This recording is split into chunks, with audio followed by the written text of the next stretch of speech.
Our final report tonight is about the politics and power of money. When money talks softly, both parties listen. Producer Martin Kewen reports from the Money Trail.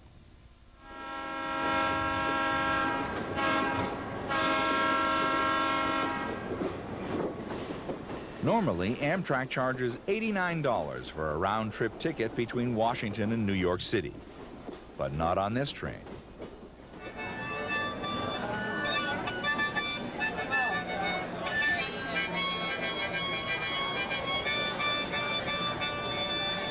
A lot of the people who crowded into Gate D at Washington's Union Station the day before the Democratic Convention were eager to pay a little bit more for a special ride. David, get the train, people. Yeah, you get it.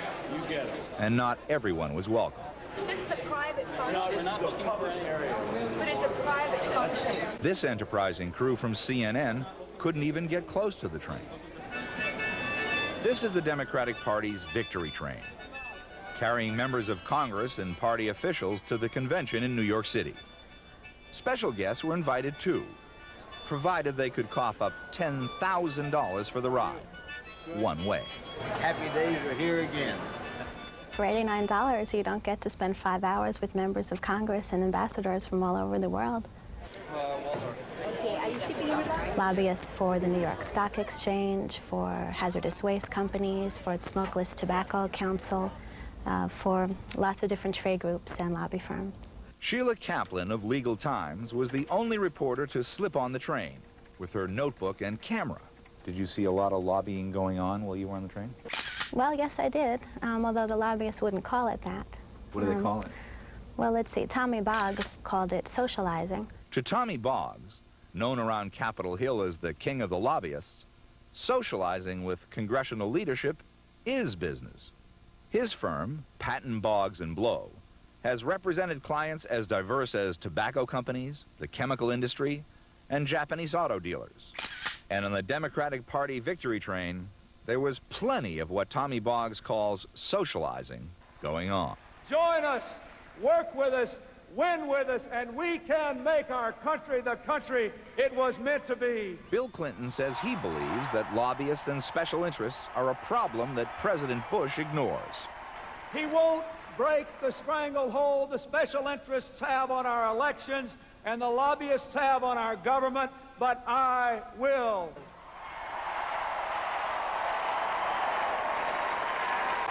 America needs change. Bill Clinton knows that.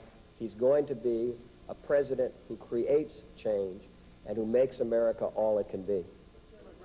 But you have to wonder what kind of change Ron Brown means when he is a partner of master lobbyist Tommy Boggs, a partner who was still on the payroll, even while he served as chairman of the Democratic Party. And I see something happening in our towns and in our neighborhoods. Sharp lawyers are running wild. President Bush hammered away at this coziness with lawyers in his acceptance speech. After all, my opponent's campaign is being backed by practically every trial lawyer who ever wore a tasseled loafer. If you look down the list of contributors to Clinton's campaign, you're going to find the biggest and most influential law firms in the country. Many of them based in New York, in Chicago, and almost all of them with Washington offices. These are offices that, though they're legal offices, they're very much involved in the business of lobbying, trying to pass laws and influence legislation in Washington. Larry Makinson is the research director at the Center for Responsive Politics. His team is trying to track who is giving money to the candidates. President Bush was right about the lawyers in Clinton, but he forgot to mention something. Well, not all of the lawyers are giving their money to Bill Clinton. In fact, lawyers and lobbyists were the #1 contributor to the Bush campaign as well as the Clinton campaign. He didn't mention that. There's a lot both candidates aren't telling the voters. The candidates are not working very hard to illuminate the American public on where their campaign contributions are coming from. They might work hard to tell you where the other guy's campaign contributions are coming from, but they'd rather not talk about their own, thank you. Even though Federal Election Commission rules require the campaigns to identify their donors, more than half of the contributors to the Clinton campaign hide their occupations. And 2/3 of the president's donors don't want voters to know where their money comes from. We shouldn't be sitting here looking at these computers, looking up all these people and trying to be detectives to find out who's giving money to the Bush and Clinton campaigns. They're supposed to be filling in the blanks and telling the American public who's funding their campaigns. They're not doing it. Why aren't they doing it? Why should they do it? If you look at their point of view, it makes it easy for their opponents to see where there's money coming from. It makes it easy for groups like ours who's trying to be monitoring this stuff and getting it out to the news media. It makes it difficult for us to do our job if we have absolutely nothing but a name, and an address to go on. And the givers have found ingenious ways of disguising their contributions. One is called bundling. That's where corporate offices and their spouses give legal individual contributions and then bundle them together for the candidate. Two groups in particular tend to do this sort of bundling of contributions, and that's lawyers and lobbying firms, and also the securities industry, Wall Street. For example, Makinson looked at the contributions reported to the FEC by the investment bankers Goldman Sachs. The number came to $37,000. Then the detective work starts. For instance, if you looked at an FEC report, you'd see that this particular person considers themselves to be a homemaker, and they are a homemaker. But what they don't tell you is the person they're married to works for Goldman Sachs and Company. And here's an example here, investment banker. That's what they put down for their occupation. It's not wrong, but it's just not complete. That's what they do for a living. Well, they do that for a living. Guess who they work for? Goldman Sachs and Company.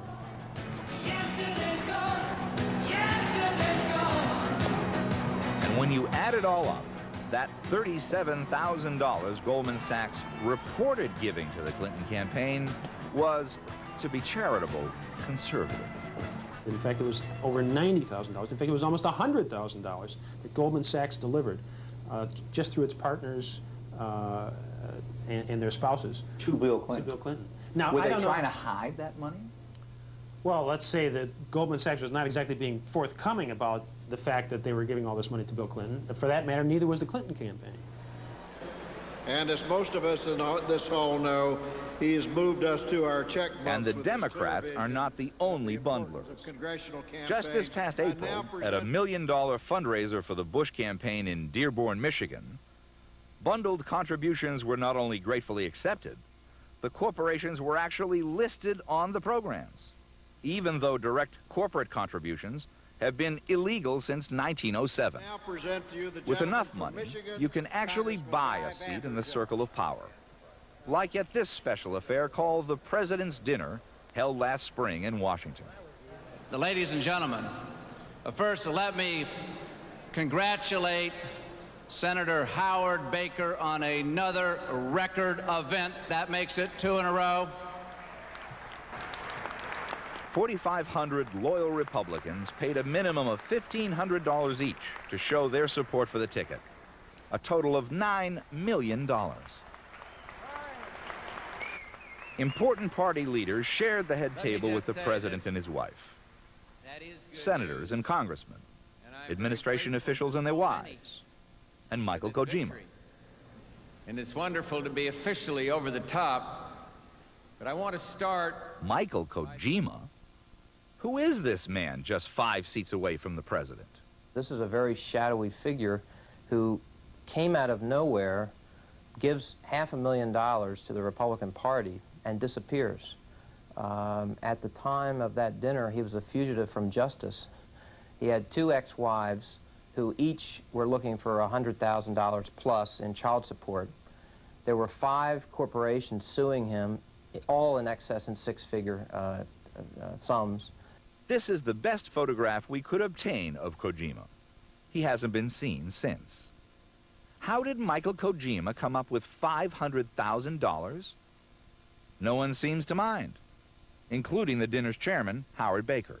Howard Baker is a former U.S. senator for several terms, very respected, is Everett Dirksen's son-in-law, chief of staff to the President of the United States with Ronald Reagan. And during Watergate, he's very famous for asking about Richard Nixon. What did the president know and when did he know it? He's not asking these questions about Michael Kojima. Even though each party gets $11 million in taxpayer money to spend on their conventions, there are still lots of ways that corporations can help out. like receptions and hospitality suites for delegates and elected officials, and even more influential, the loan of key corporate officers to help organize the convention. Philip Morris Company was a major contributor to the Republican convention, just as it was at the Democratic convention. And that fact has some healthcare advocates hopping mad. The irony that a party that touts a drug-free America is being in great part financed by the leading tobacco companies in the United States, the leading alcohol companies, speaks for itself. President and I got a chance to talk this morning. Craig Fuller was the chairman of the Republican National Convention. He was in charge of stage managing the convention for maximum media impact, to create that bounce to get the president reelected. The president is excited. He and I talked this morning. He liked a lot what he saw. Fuller and the president talk a lot. Most of the speakers who've been on They're that old podium. friends. In fact, Fuller was Bush's chief of staff while he was vice president. But Fuller no longer works at the White House. His real job is director of corporate affairs for the Philip Morris Company. Fuller was working the convention for the Republican Party and for Philip Morris. Perhaps the Republicans feel that he did a good job for the party. I'm sure Philip Morris feels he did a good job for them. How can your very professional existence, predicated on your relationship with the President of the United States, how can you separate that from your commercial interests when that's why you have a commercial interest, why you have a career in the private sector? How can you separate these things? His commercial interest exists because he's Craig Fuller.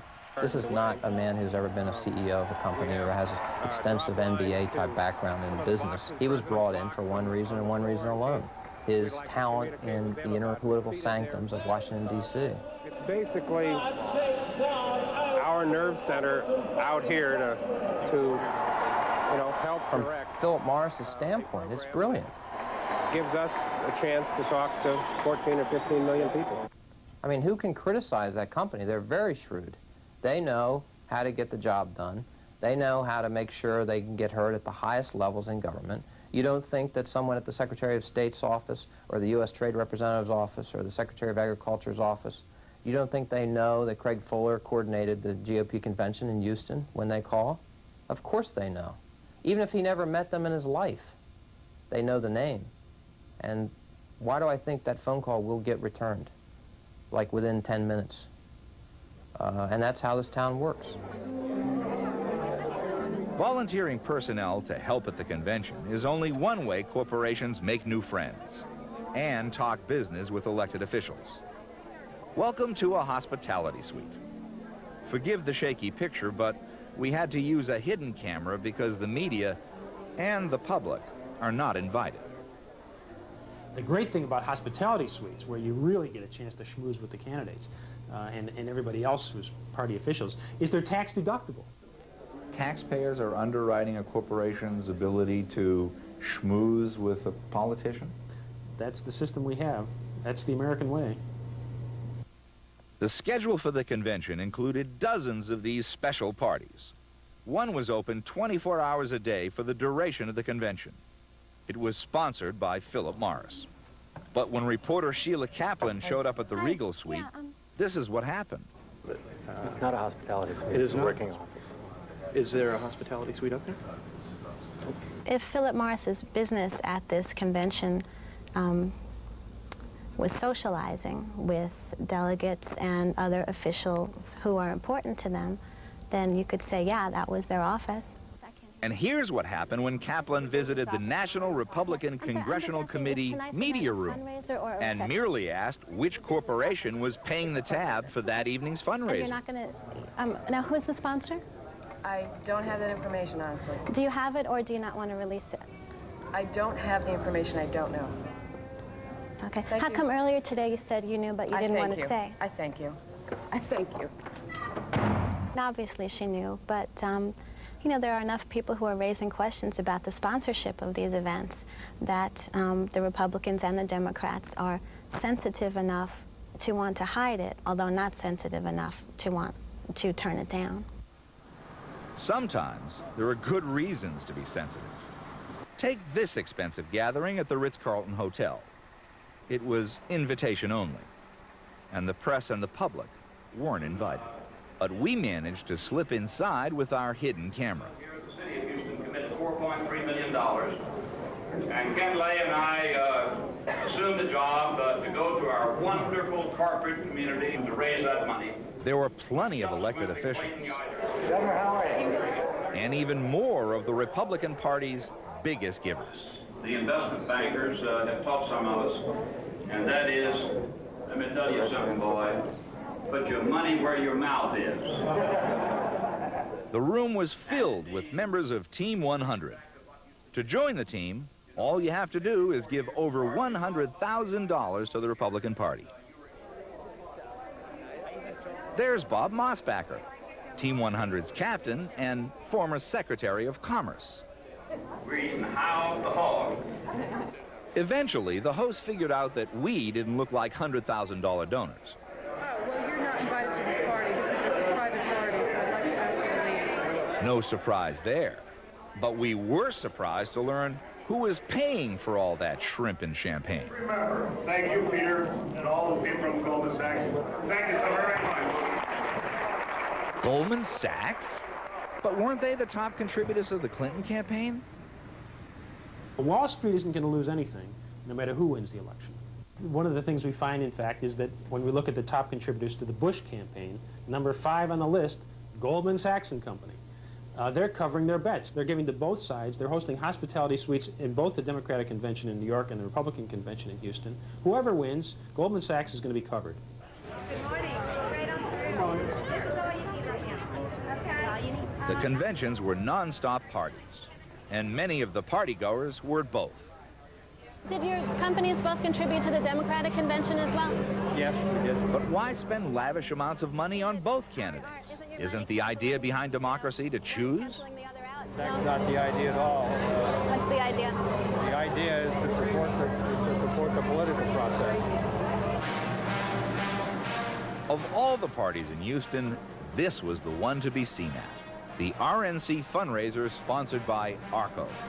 The givers were proud to show their colors. An Eagles badge says that you gave at least $15,000 to the Republican Party. And this coveted badge says you had an extra $100,000 to help support the political process. To the people at ARCO, there were good reasons to spend all this money. Well, we go back to Washington and visit people from time to time. And will they remember that you were here? I hope so. The ARCO Gala raised over $4 million for the Republican National Committee. Not for the re-election of President Bush, mind you. Presidential campaigns are publicly financed, so that would be illegal. But it did permit ARCO Chairman Lodrick Cook to share an intimate lunch with the president. We don't know what they discussed.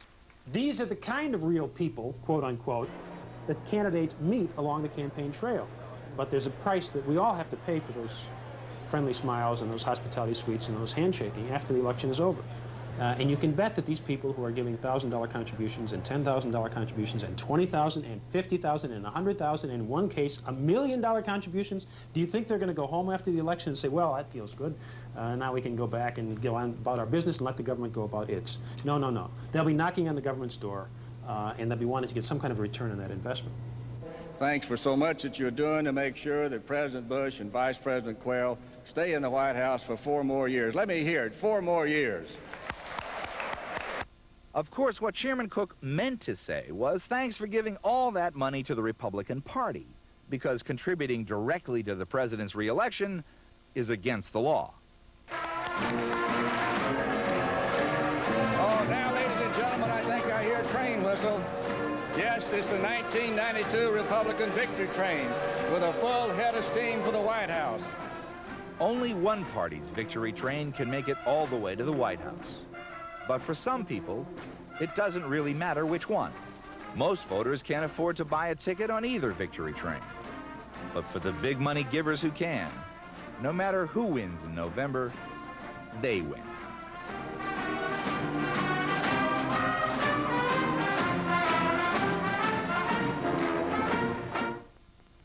You'll hear it said, so what? Campaigns are expensive and candidates have to find the money somewhere. Otherwise, only billionaires like Ross Perot will run buying office with their personal fortunes.